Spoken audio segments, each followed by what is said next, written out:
basically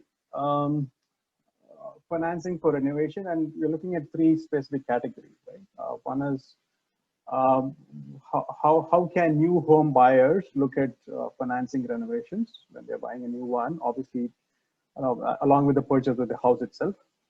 The second is how can existing homeowners, so people who already own a home, maybe they have lived in it for a few years and they want to do some amount of renovation. So what are the options that is available to them?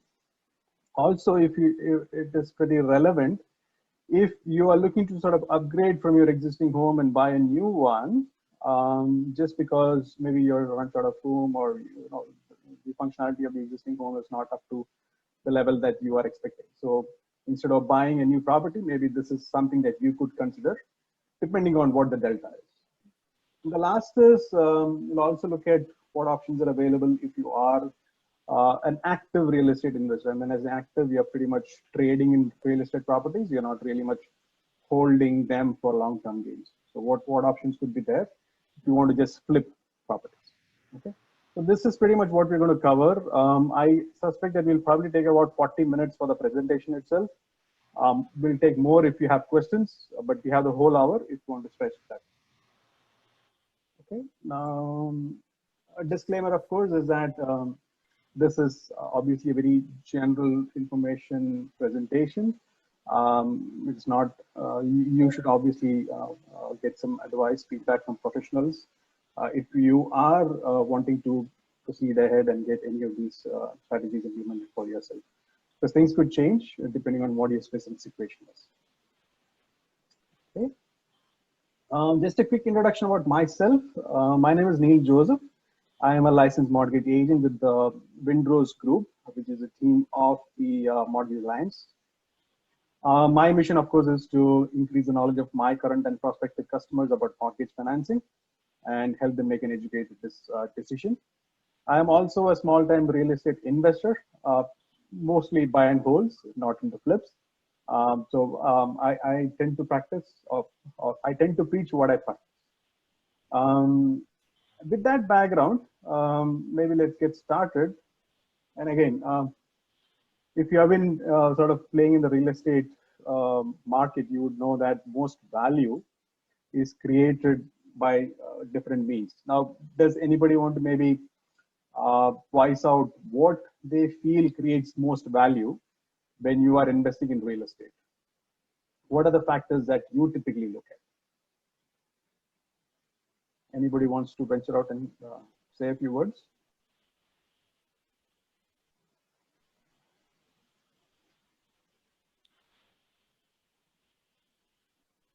So Neil, this is Jay. So if I may jump in, so if we are looking for any investment, we look for the future value of present investment. Okay, so time is one aspect of it, saying that you expect the value of the property to increase over time. Yes. That is one. Krishna, this is the quality of the property, right? So the right type of neighborhood, the right type of school, so that the value increases significantly over a period of time versus short-term gains and long-term goal terms when Absolutely. So location is one aspect. If the neighborhood improves or goes through a gentrification process, obviously the properties in that neighborhood see an appreciation in value. So just adding to that, I also feel that a couple of other factors which help improve the value of a property is, so suppose you are able to change the use of a property, right? So maybe it was a single family home. And if you're able to convert into a duplex or a triplex of sorts with some modifications, right? Depending on what feasibility is there within the existing property. So if you are able to change the use of the property, if you're able to make some modifications, maybe by adding an additional bedroom, it could be a washroom or something of that sort, right? Which sort of enhances the value of the existing property. And also anything that you can do to maybe, if you're looking at really from an investment standpoint, anything that you could do to get rental income, right? All of these activities by themselves sort of create more value in an existing property. Now, I'm pretty much a financing professional. I'm not a realtor. So I will not talk much in terms of the nature of the changes or the improvements that you can do to improve the value of a property. We do have Jigar on the call, who is a practicing realtor, and maybe he can talk a few things about that in terms of what improvements make sense. But I will sort of focus on the financial aspects of it. Jigar, anything that you want to add in terms of the specific improvements that you would suggest, which is value for money?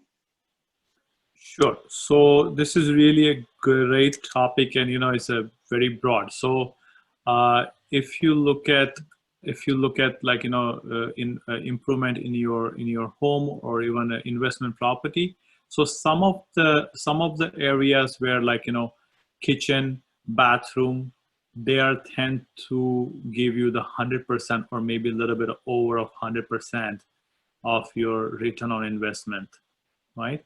And if you look at the deck in the backyard, or like having a fireplace, having make the central air conditioning, those are between 75 to 85% of return on investment.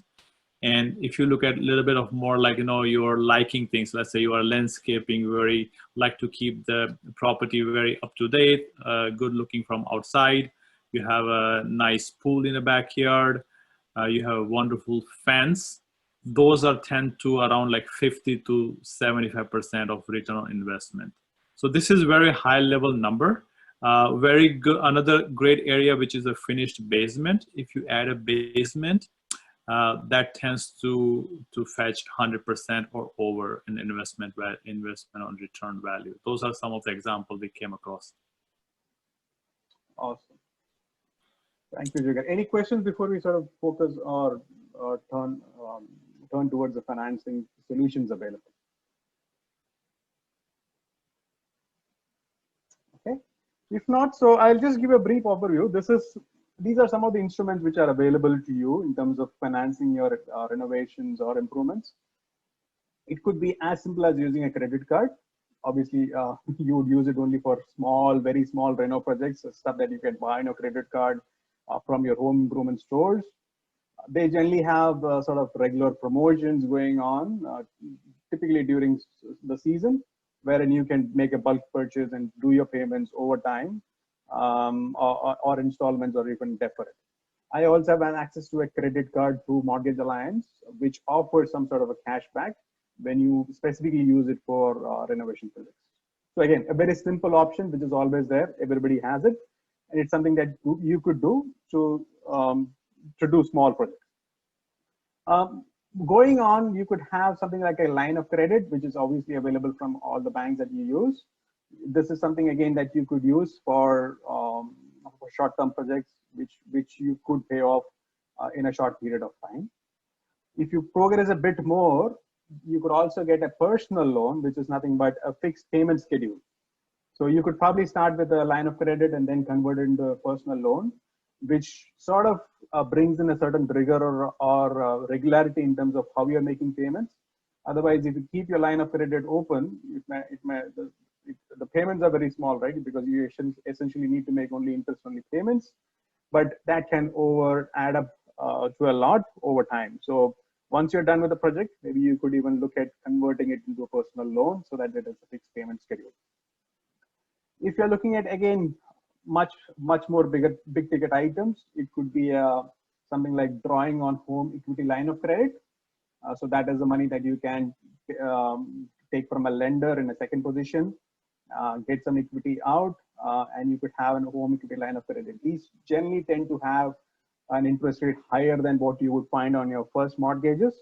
But again, it's a good solution, or a good solution if you are typically looking to sort of do some projects on your investment properties, because it's got two benefits. One is, of course, that you have to make only interest-only payments. The other is that any interest that you would sort of incur, and if you're spending that money on investment properties, you would probably get it as a tax reduction on your income tax. So that's the benefit with home equity line of credit. First mortgage is obviously a very great solution. When you're buying a house and if you're able to sort of incorporate your improvement, into the mortgage, then it could be financed at a very, very, a relatively very cheaper interest rate or interest cost. Now, there are two ways in that you could sort of approach first mortgages. It could be when you're buying a house, or if you're already paid off your home, then you could again get a mortgage on it just to cover the reno work. Second mortgage is very similar to your home equity line of credit. Again, this is your lender lending you money in a second position so that you can use that funds for any need. And refinance sort of goes hand in hand with that, which is nothing but an equity take out. And also, if you have a very large project wherein probably you are sort of rebuilding your home, you could take a construction loan, right? So this is a sort of entire gamut of financing options which are available to you. So starting from a credit card up to a construction loan, depending on the size and scale of the project that you have. Okay, so this is pretty general information. Any questions here before I sort of focus in on a specialized solution which is available for new home buyers?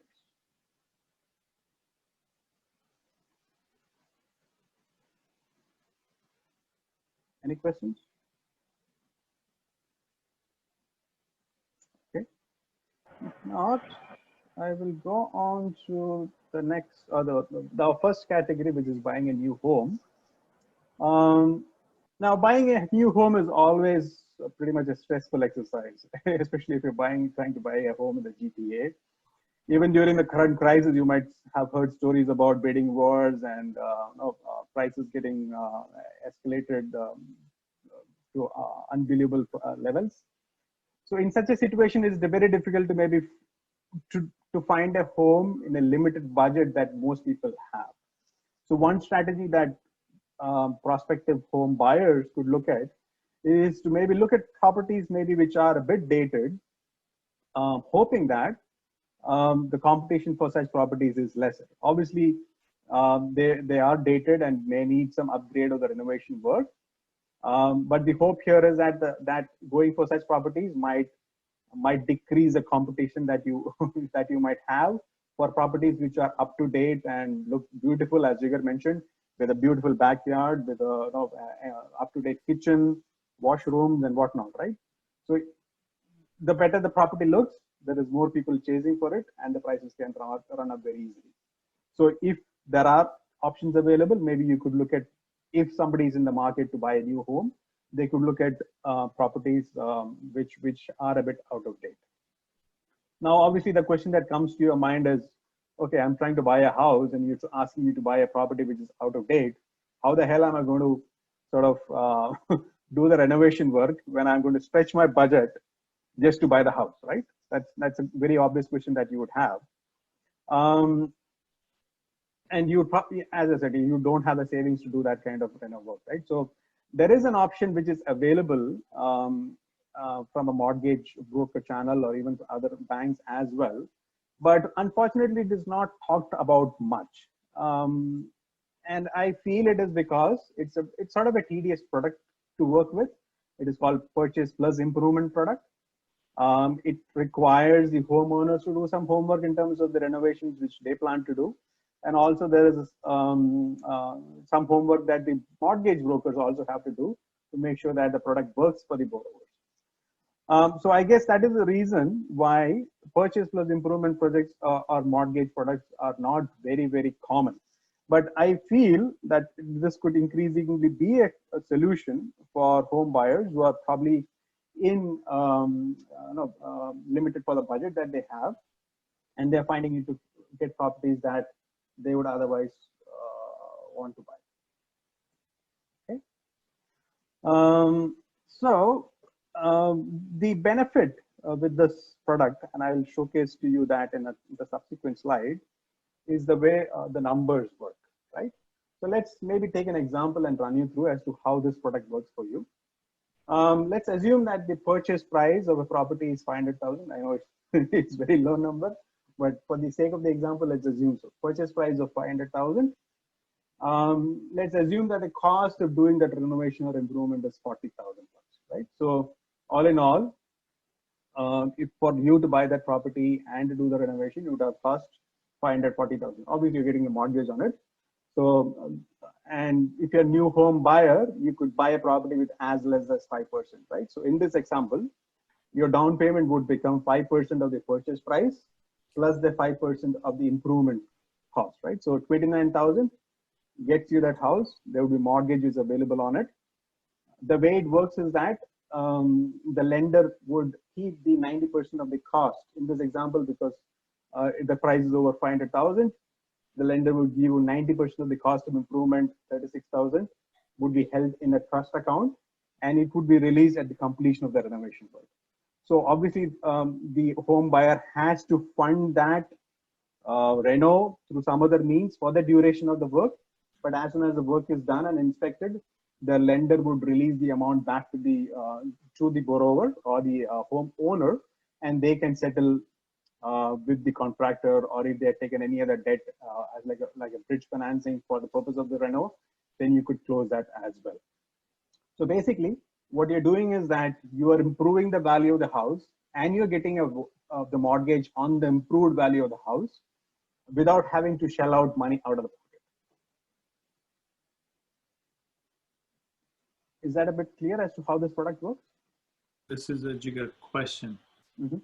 So when we add that improvement cost together when we get the mortgage, so for example, let's say if the buyer put a 5% down, yep. So we are automatically increasing a 5% on the improvement. So basically we are putting a 5% for the improvement as well. Yeah, essentially, yeah, the down payment increases to cover the increased value. So look at it this way, right? So suppose the house as is available at 500,000. You are trying to do a renovation or an improvement for 40,000. And if it is supported by the appraisal that you would do, right? Again, appraisal looking out at the improved value or the post repair value or the post renovation value of the house. If 540,000 is supported, the lender will grant you that much of money. Perfect. Perfect. I think that's a really good point. That means you're looking at the future improved value for your house, not the current one. That is right. Perfect. That's really good benefit for the purchaser. Just question here, Krishna here. Yep. So this the perceived value, right? The $540,000. The property should be worth that much within the given neighborhood, right?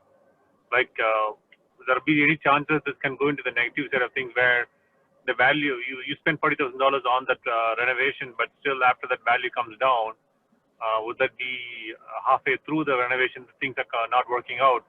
Do you see a risk in this strategy? Let's say during COVID was somehow it increased the property price. There will be a situation where property price goes down too, right? Do you see any risks in that particular aspect of it? So the way the product works is that you're not doing it after you have purchased the house, right? So as you go and secure a normal mortgage, right? So suppose you found a house, and again, the subsequent slide sort of talks about the process involved. So the process is you find a house, get your offer accepted, then you obviously typically you have a condition of financing that you satisfy in 5 days, right? Yep. So you could go ahead and get the offer, the purchase price, get a commitment from the lender for that amount. Yep. And at the same time, go out and get some quotes for the improvement of the renovation that you want to do. Oh, okay. Right. Okay, makes sense. Then incorporate that into your purchase price and get that approved by the lender upfront. So if the lender does the appraisal and figures out that the post improved value of the house would be supported by the renovations that you do or the cost that is associated, then you get approved for that amount. So it's not going to be two mortgages that you would have. Your okay, fair enough.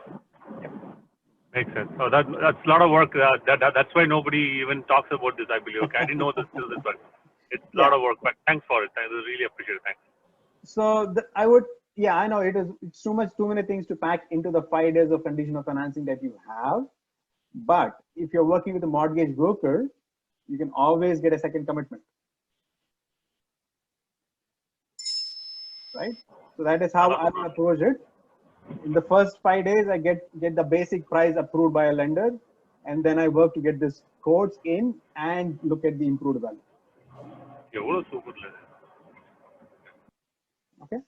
Now, from a process perspective, yes, of course, you obtain the codes, get the lender to approve the purchase plus improvement mortgage, and at closing, as Jigar mentioned, you would pay the down payment on both the purchase price as well as the improvement cost, and close the mortgage. Right? You take the possession, you do the work, get it done by contractor, complete the inspection, provide the confirmation to the lender, and the funds would be released to the borrower or the homeowner, and they can settle with anybody involved in the work, or if they took some sort of financing just to cover the renovation period.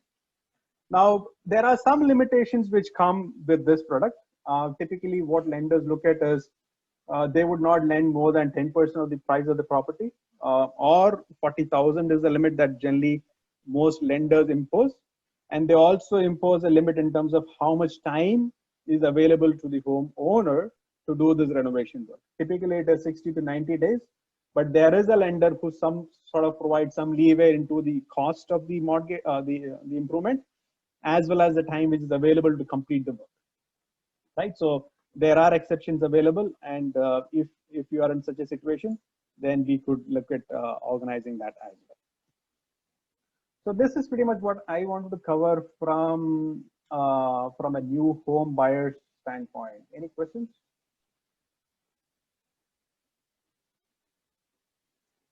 Okay. If not, let's go on to the second topic, which is if you're owning a home currently. Now, suppose you have lived in your house for a few years and you feel that there is a need for an upgrade, or maybe the house is not functional anymore since the number of rooms or the washrooms or whatnot is not up to your expectations as of that day, right? Now, what do you think are typically the overhead costs involved in selling a house and buying a new house? There's obviously some amount of fees that you do spend on selling the house. That is, yeah. There is a commission. There is land there's lawyer fees. If you pre-close it with if you're on a fixed interest, you have to pay penalty for it. You know, obviously moving. Those are the three major costs I believe that comes into play, right? Yeah, and you also mentioned in between the land transfer tax. So if you are, yes, obviously Ontario has a land transfer tax. Yep. But Toronto has another land transfer tax. So this all can add up to a good amount. Yep. Depending on the size of the property, and obviously you have to pay again. Yes. All these fees when you're buying, right? So, and you don't get the benefit of being a first-time home buyer. So yes, if there is leeway within the existing property, this is one other option that you could consider, which is very similar to our purchase plus improvement. This is called refinance plus improvement. Now, typically refinance works wherein the refinance, the mortgage or the equity takeout is limited to the current value of the property. But with the refinance plus improvement, you could get up to the improved value of the property after the renovation. Right? So it provides some more room for you to borrow if you are looking at doing something, some sort of improvements. So it's a very, very similar product to what you have as purchase plus improvement. This is called refinance plus improvement. Not many lenders support this project, this kind of product, but there are some lenders in the broker channel which would do so. Okay. From a process standpoint, it is very, very similar to how the purchase worked.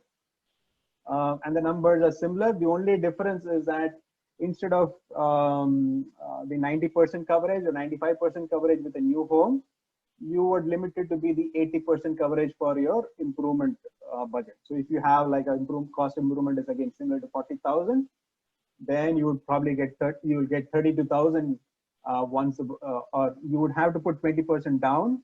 You would not put 20% down, but you would not get the 20% value that you increased by doing this renovation, right? So the cost of the improvement that the lender would fund would be limited to 32,000 instead of 40,000. So that is a slight difference in how this product works. Again, I sort of explained the numbers here. So if you have a current value of 500,000, outstanding mortgage is 200,000, the cost of improvement is 40,000, and if the appraisal supports a post improvement value of 540,000, you could take out a maximum equity out of 432,000. Again, once you settle your existing mortgage, you are left with 200,000 equity that you can use for any other use, and 32,000 that is going towards the improvement. So basically, you get 80% of the cost of renovation covered into your basic mortgage. So this is how refinance plus improvement works. Any questions here? So I got a question on this. So let's say I have a property which I moved only 2 years ago. I still on that fixed interest rate, so not like for 5 years. Yeah. In that case, when we do this off, I want to do some build a basement and change the tiles in the kitchen or whatnot. Let's say like for $50,000 worth of it, but the property price will definitely increase $100,000 as an example, right? In that scenario, is there a possibility where the lender would break that fixed interest contract and then refinance it without any penalty or things like that? How does that work on that scenario? Penalty would still be applicable because you're breaking out a fixed mortgage. Okay, fair enough. Yeah. But again, since it's a refinance, you would incorporate everything, even the cost of the penalty, into the mortgage. So you could capitalize your penalty, essentially.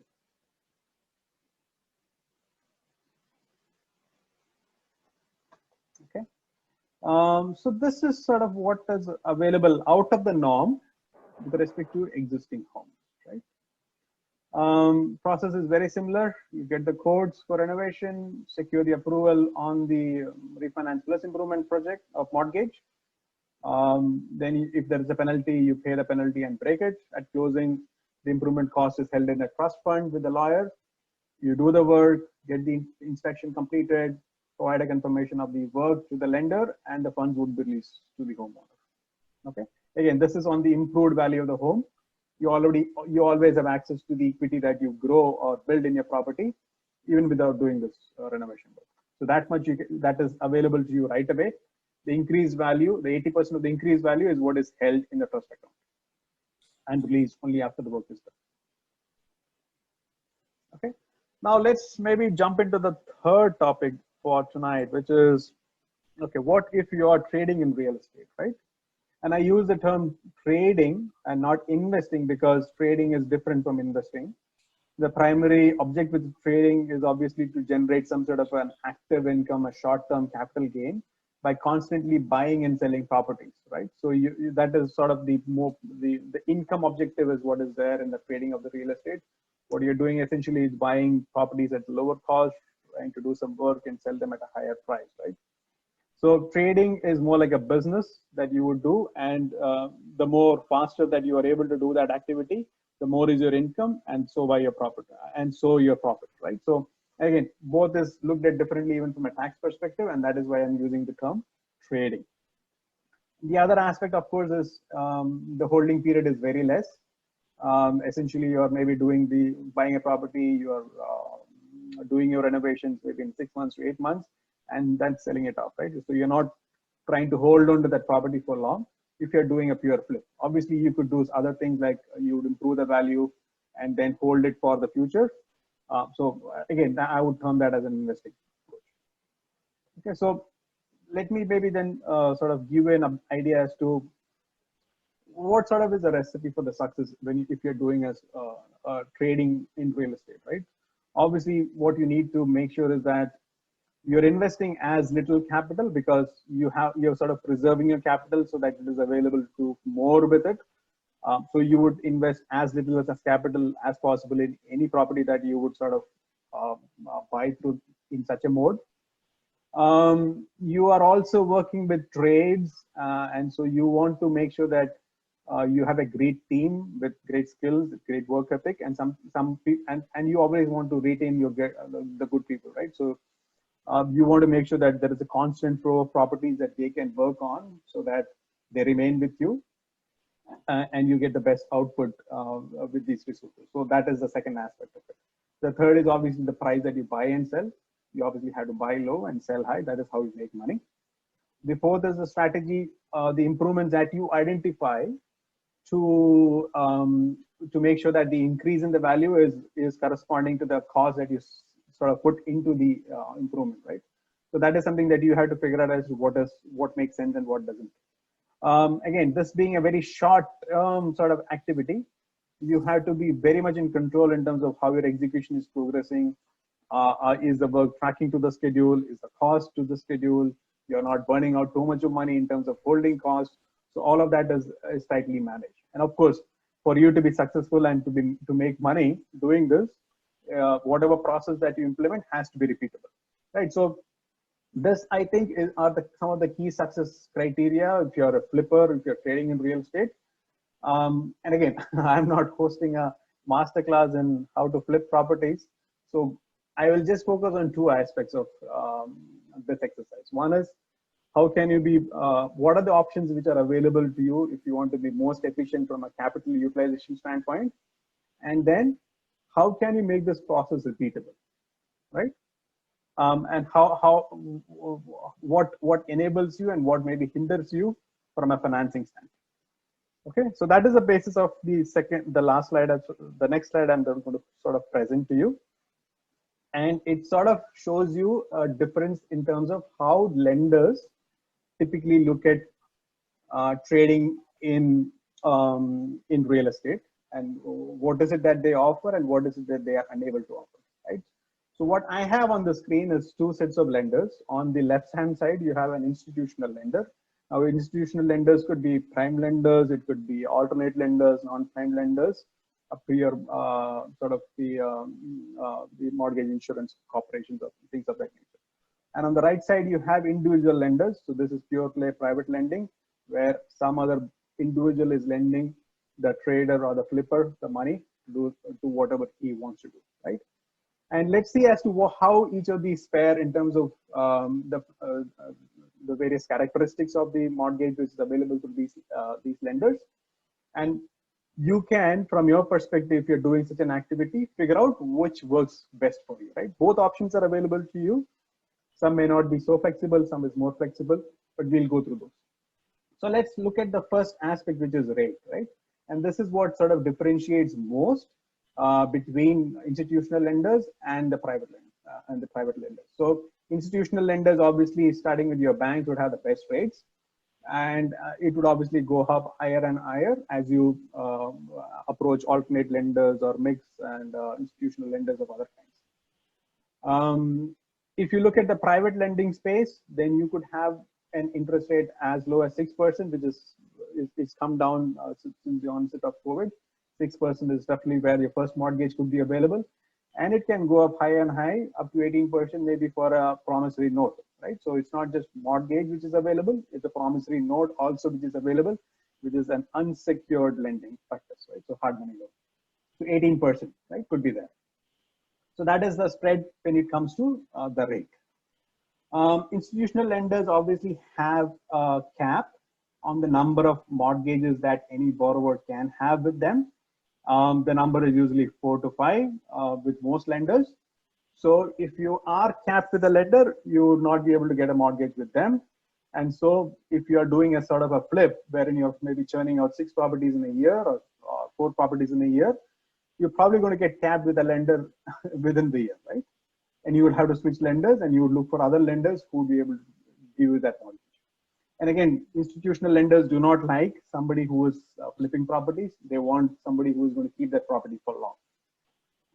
If you look on the other side, private lending, there is absolutely no cap on the mortgages, right? You could have any number of mortgages, and private lenders are not considered about that till the time there is an assurance that you will be able to pay them back on whatever is being borrowed. The third aspect is all the mortgage products which are available from institutional lenders are obviously standard products, right? They would have a certain offering for purchase, they would have certain offering for switches, they would have certain offering for refinances, new to Canada, and all these things, right? So they have different products which are standard, and there isn't that you can sort of pick and choose, or you can negotiate in terms of what those features of the products are. And they always have a principal and interest payment in 99% of the scenarios, right? So the products are pretty rigid. They are intended for a certain purpose, and it may not suit the need when it comes to doing a flip kind of activity. While on the other hand, if you look at the private space, you have customizable mortgage contracts. It all depends on how much you are able to negotiate with the lender, or if you are the lender, how much you want to negotiate with the borrower, right? So you can play both roles. So mortgage contracts are customizable. It purely depends on your track record and how you are able to negotiate. Payments are flexible, wherein you get interest-only payments or maybe even no payments, depending on how you negotiate. Institutional lenders will only lend on turnkey properties. And when I say turnkey properties, I mean properties which are sound, which are livable, which can be sold as is, right? So in case the borrower happens to default, it goes into some sort of a power of sale, and the property should be saleable, right? So they don't, institutional lenders do not like when you do large scale renovation, you break up the roof or you want to add a second floor, then those projects are not liked by the institutional lenders. There is no such restriction when it comes to the private lending space. All they want is a marketable asset, and they know the activity that the flipper is going to do on the property, and that is how the interest rates are sort of interest rate as well as the loan to value is sort of earmarked on such mortgages. So these are some of the differences that I'm highlighting. I'll just take a pause here and see if there are any questions.